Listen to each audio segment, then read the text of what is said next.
Ready. Okay, అందరికీ నమస్కారం అండి.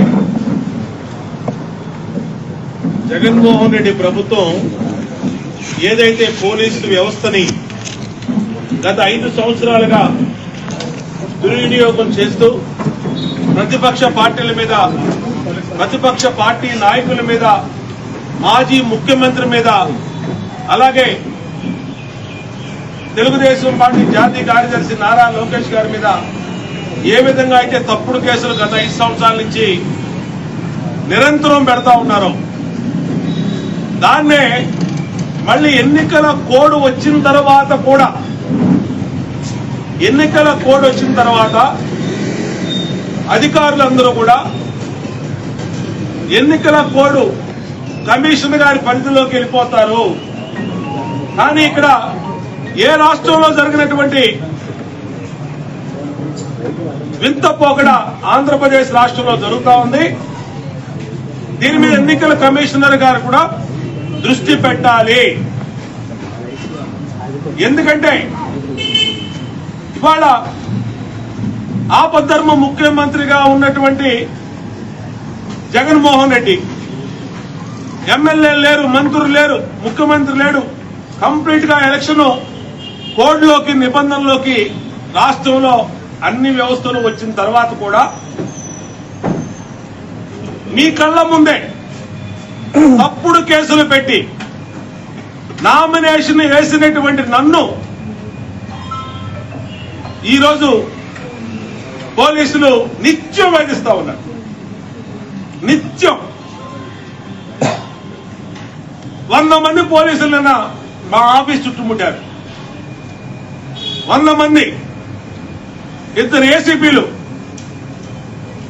4 సిఐలు, 6-7 ఎస్ఐలు, కానిస్టేబుల్స్, టాస్క్ ఫోర్స్, వీళ్ళందరూ కూడా ఒక యుద్ధానికి వచ్చినట్టుగా విజయవాడ సిపి మా మీదకి పంపించాడు. మేము అడుగుతా ఉన్నాం, ఏం తప్పు చేశాం? మేము రోజు ప్రజల్లో ఉన్నాం. సీఎం మీద గులకరాయి దాడి జరిగితే దానికి ఒక మైనర్ ని తప్పుడు కేసులో ఇరికించి అతను లోపల పెట్టారు. మళ్ళా ఈరోజు 164 స్టేట్మెంట్ అంట. జడ్జి గారి ముందు వాళ్ళ కుటుంబం ఏదైతే వేముల సతీష్ రిమాండ్ లో ఉన్నాడో వాళ్ళ తల్లిదండ్రుల్ని అక్రమంగా నిర్బంధించి, వాళ్ళ తల్లిదండ్రుల మేడ మీద కత్తి పెట్టి టార్చర్ చేసి 3rd డిగ్రీ ఉపయోగించి ఈరోజు మీ కొడుకు మేము చెప్పినట్టుగా 164 స్టేట్మెంట్ ఇవ్వకపోతే శాశ్వతంగా మీ కొడుకుని కోడికత్తి సీనులాగా జైల్లో ఉంచుతాము అని ఒక పోలీసు ఉన్నతాధికారులే బెదిరిస్తా ఉంటే ఇంకా ఎక్కడ రాష్ట్రంలో చట్టం అమలవుతోంది?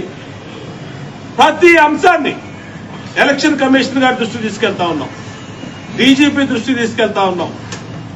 మొత్తం డీజీపీ, సిపి, ఏసీపీలందరూ ఒక సిండికేట్ గా ఏర్పడి, ఈ పోలీస్ సిండికేట్ గా ఏర్పడి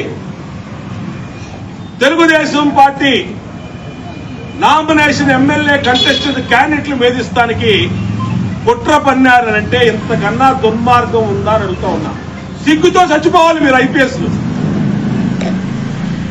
మీరు ఉన్నతమైన చదువులు చదువుకొని కష్టపడి ఐపీఎస్లు అయ్యి ఇవాళ ఒక నేరగాడి చేతిలో కీలుబొమ్మలుగా మారిపోయారంటే ఇంతకన్నా దుర్మార్గం ఉందా?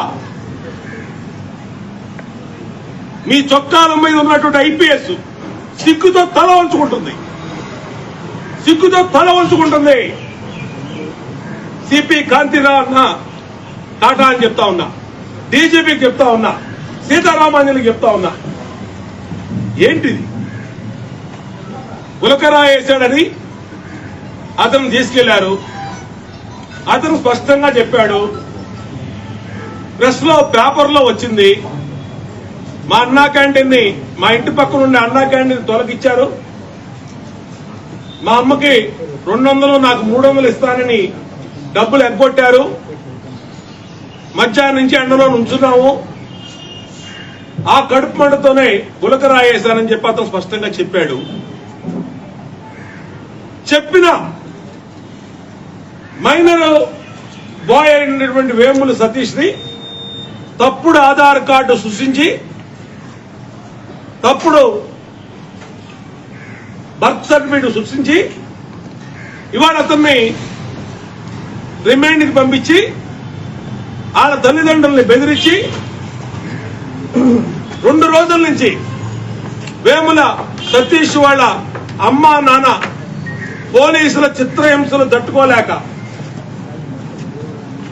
మేము పెద్దవాళ్ళమండి మా అబ్బాయి అలా తప్పు చేయలేదండి బతిమలాడుకుంటా ఉన్నా ఈ పోలీసుల మనసు కరగలేదు. మాకు తాడేపల్లి నుంచి ఆదేశాలు వచ్చినాయి. మేము చేయాల్సిందే, మీ అబ్బాయి కన్ఫెషన్ స్టేట్మెంట్ ఇవ్వాల్సిందే అని ఇవాళ జడ్జి గారి ముందు 164 స్టేట్మెంట్ కి పెడతా ఉన్నారు. దాని ద్వారా ఇది వేముల సతీష్ స్టోరీ. రెండోది మా సెంట్రల్ నియోజకవర్గ బీసీ నాయకుడైన వేముల దుర్గారావు. ఇతను పాపం ఏంటంటే ఆ వడ్డరగూడెంలో ఉండటం ఇతను పాపం. ఇతనికి రాయేసిన అతను వేముల, ఇతను కూడా వేముల. ఏ సంబంధం లేనటువంటి ఇతను తీసుకుని వెళ్ళి 6 రోజులైంది. ఎక్కడున్నాడో తెలియదు, కోర్టుకు పెట్టరు, రిమాండ్ చూపించరు. ఎవడిచ్చాడండి మీకు ఈ చట్ట ఉల్లంఘన హక్కులు? మీకు ఏం చెప్తుందండి న్యాయ చట్టం? న్యాయశాస్త్రం ఏం చెప్తుంది? సిపి గారు మీకు తెలీదా?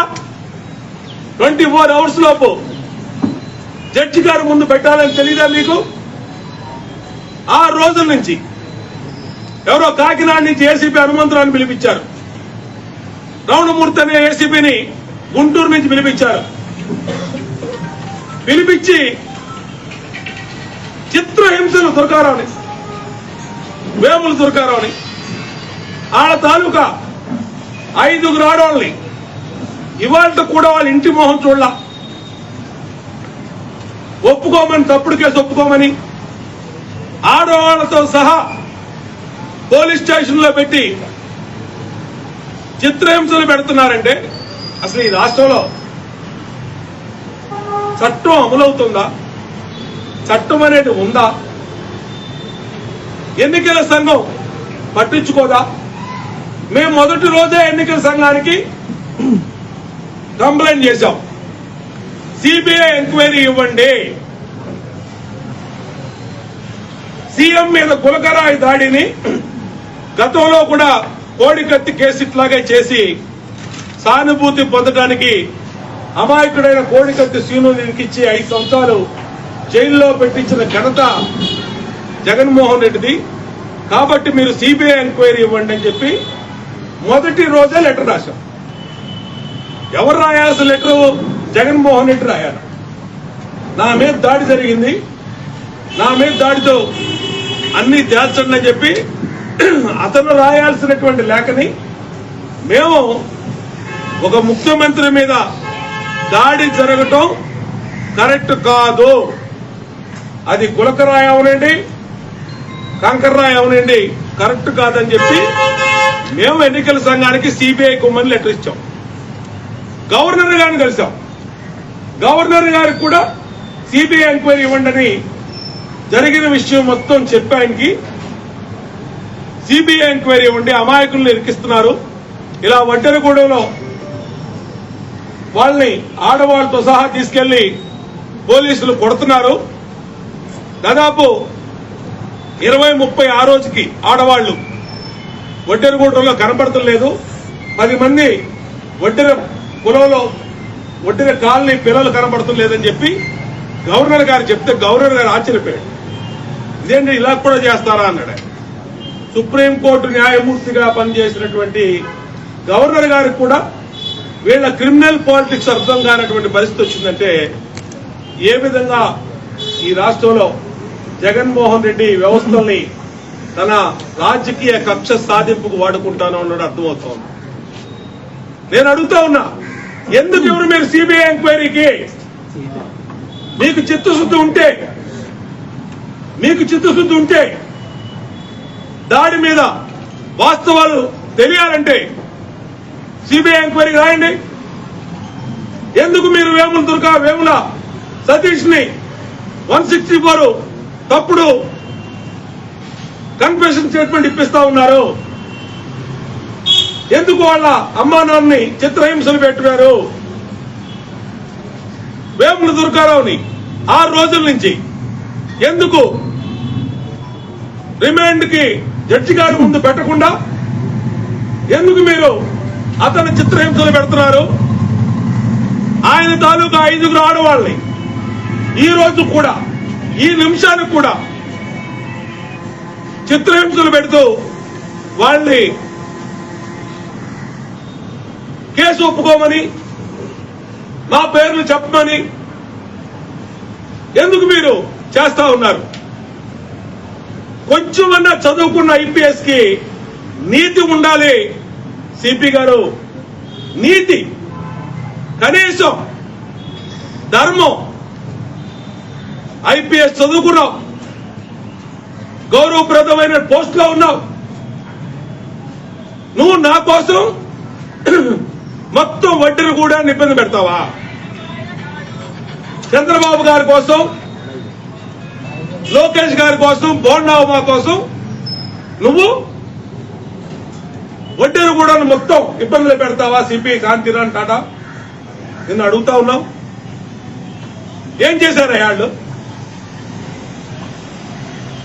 బోండా ఉమాని ఇబ్బంది పెడతాం కోసం మొత్తం జీ హుజూర్ అంటూ తాడేపల్లి నుంచి ఫోన్ వస్తే నుంచొని మాట్లాడుతున్నాడు. ఫోన్ లో కూడా సెల్యూట్ కొట్టి. ఇదేమి పద్ధతో, ఇదేమో అర్థం కావట్లా. ఫోన్ లో కూడా సెల్యూట్ కొట్టే ఆఫీసరు కాంతిరాణ టాటా, విజయవాడ సిపి. నేను చెప్తా ఉన్నా మీకు, ఇలాగే తెలంగాణలో కేసీఆర్ గవర్నమెంట్ లో జీ హుజూర్ అన్నటువంటి ఐపీఎస్ అధికారులు జైల్లో ఉన్నారు. చూసుకో, వెళ్ళి ఒక్కసారి గుర్తెచ్చుకో.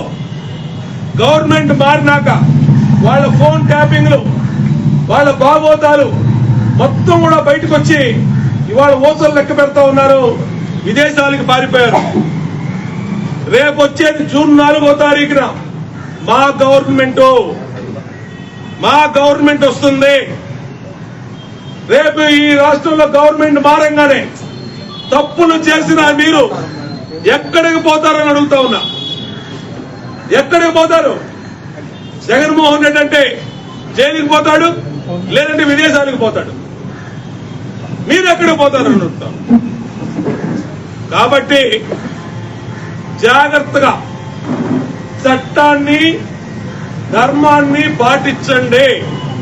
మేము ఆల్రెడీ ఈరోజు హైకోర్టు చీఫ్ జస్టిస్ గారికి కూడా నేను మెసేజ్ పెట్టా.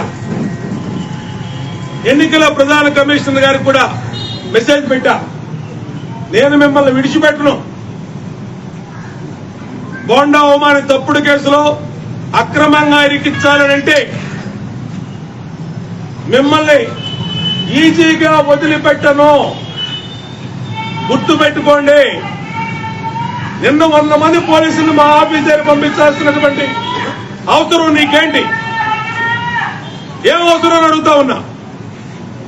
మేము జనాలను తిరుగుతున్నాంగా. నిన్న ఒక్కడిని వెళ్ళి ఊరేగింపు కూడా లేకుండా నామినేషన్ వేసి వచ్చాం. మా కోసం, ఒక్కడి కోసం ఇంతమంది పోలీసా? తప్పుడు కేసు కోసం వేముల సతీష్ తల్లిదండ్రులను ఇబ్బంది పెడతారా? 3rd డిగ్రీ ఉపయోగిస్తారా? తప్పుడు కన్ఫెషన్ స్టేట్మెంట్ ఇప్పిస్తారా? వేముల దుర్గారావుని 6 రోజుల నుంచి ఏమైపోయాడో కూడా తెలియదు, అసలు బతుకున్నాడో లేడో కూడా తెలియనటువంటి పరిస్థితి. ఈ పోలీసులు అసలు ఉంచారా, లేదంటే వివేకానంద రెడ్డి గారి లాగా ఇతను కూడా ఏమన్నా చేశారా? సమాధానం చెప్పు సిపి అని అడుగుతా ఉన్నా విజయవాడ సిపిని. నా మీద కనుక తప్పుడు కేసులు కనుక పెట్టాలని చూస్తే న్యాయ పోరాటం చేస్తాను, విడిచిపెట్టే ప్రసక్తి లేదు. మీరు రేపు గవర్నమెంట్ మారినాకైనా సరే దీని మీద మొత్తం గులకరాయి దాడి మీద సమగ్ర విచారణ చేపిస్తాం. మొత్తం ఈ అధికారులను కూడా ఏదైతే ఫ్యాబ్రికేటెడ్ స్టేట్మెంట్లు ఇప్పించి ఒడ్డెర సామాజిక వర్గాన్ని చిత్రహింసలు పెట్టారో వీళ్ళందరినీ కూడా రేపు కోర్టులకు ఈడిస్తాం, జైలుకు కూడా పంపిస్తాం. గుర్తుపెట్టుకోండి, జైలుకు కూడా పంపిస్తాం. తెలంగాణలో ఏ విధంగా జరిగిందో రేపు మీ గవర్నమెంట్ మారంగానే ఇంకా మే 13 20 రోజులు ఉంది. ఇంకా 20 రోజుల్లో ఎన్నికలు. జూన్ 4వ తారీఖు కౌంటింగ్ ఖచ్చితంగా అయిపోయినాక కొత్త ప్రభుత్వంలో సమగ్ర విచారణ జరుగుద్ది. మీరు చేసిన తప్పులకి జైలుకి వెళ్ళడానికి కూడా సిద్ధంగా ఉండాలి. తప్పు చేసిన అధికారులకని హెచ్చరిస్తా ఉన్నా.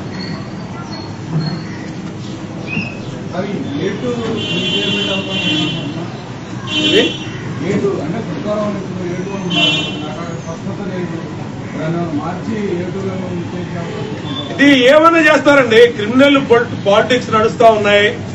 మేము ఎన్నికల కమిషనర్ గారికి స్పష్టంగా ఏమన్నే లెటర్ ఇచ్చాం.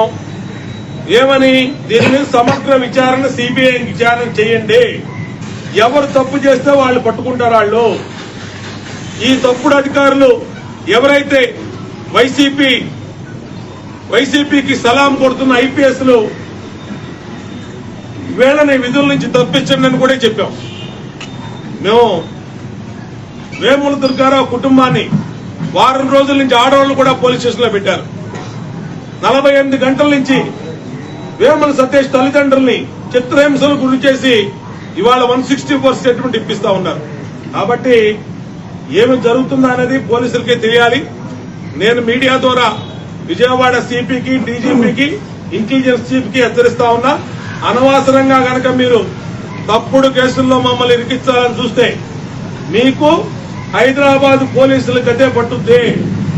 ఖచ్చితంగా ఊచలు లెక్క పెట్టిస్తాం మిమ్మల్ని.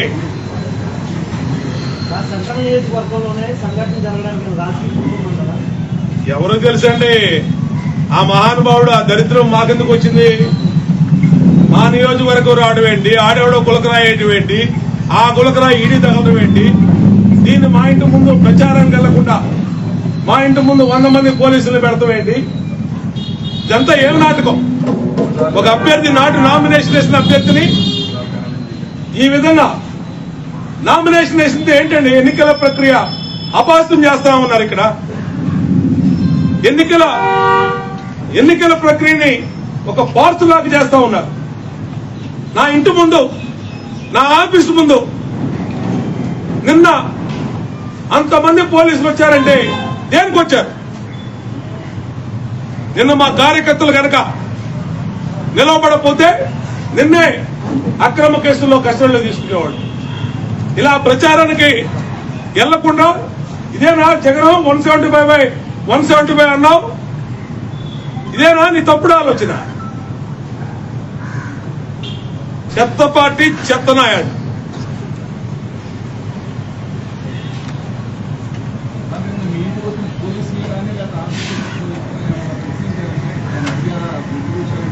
నా దగ్గరకు కూడా రాలేదు. వాళ్ళు మొత్తం దిగ్బంధనం చేసి నన్ను పట్టుకుందామని చూశారు. దాదాపు 1500 మంది కార్యకర్తలు, మా కార్యకర్తలు వచ్చి నన్ను అక్కడి నుంచి తీసుకొచ్చారు బయటికి. అదే మా కార్యకర్తలు అండగా లేకపోతే ఖచ్చితంగా ప్రశ్నించేవాళ్ళు, కస్టడీలో తీసుకునేవాళ్ళు, ఇంకోటి చేసేవాళ్ళు. ఏం చెప్పగలమండి?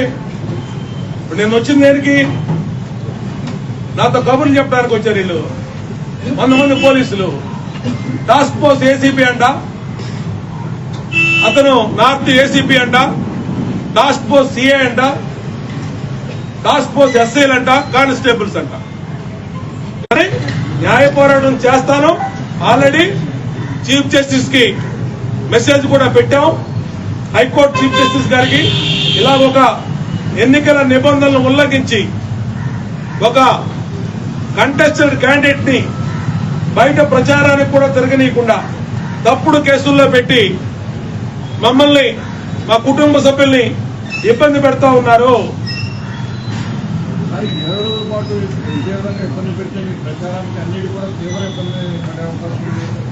అదే కదండి వాళ్ళ ఉద్దేశం. వాళ్ళ ఉద్దేశం ఏంటి? వైసీపీ ఉద్దేశం తెలుగుదేశం పార్టీ అభ్యర్థుల్ని, పోటీ చేస్తున్న అభ్యర్థుల్ని వాళ్ళ సొంత వైసీపీ పోలీసుల చేత మమ్మల్ని ఇబ్బంది పెట్టి వాళ్ళు ఇష్టారాజ్యంగా చేసుకోవాలని చూస్తా ఉన్నారు. దాన్నే మళ్ళీ ఎన్నికల కమిషనర్ గారు కూడా కంప్లైంట్ ఇచ్చాం. ఇక్కడ ఎన్నికల కమిషనర్ గారు ప్రధానంగా స్పందించాలి. మీ పరిధిలో ఉన్నటువంటి పరిపాలనలో ఇలా అక్రమంగా పాలకపక్షం వైసీపీ సొంత పోలీసులను ఉపయోగించి ఈ విధంగా చేస్తా ఉందంటే మరి మీరు ఎలా చూస్తా ఊరుకుంటున్నారు? మీరు చర్యలు తీసుకోండి. చేతులు జోడించి ఎలక్షన్ ప్రధాన కమిషనర్ గారిని కోరుతున్నాం. చీఫ్ జస్టిస్ ఆఫ్ హైకోర్టు వారికి కూడా మెసేజ్ పెట్టాం. ఖచ్చితంగా న్యాయ పోరాటం న్యాయపరంగా అన్ని చర్యలు తీసుకుంటాం.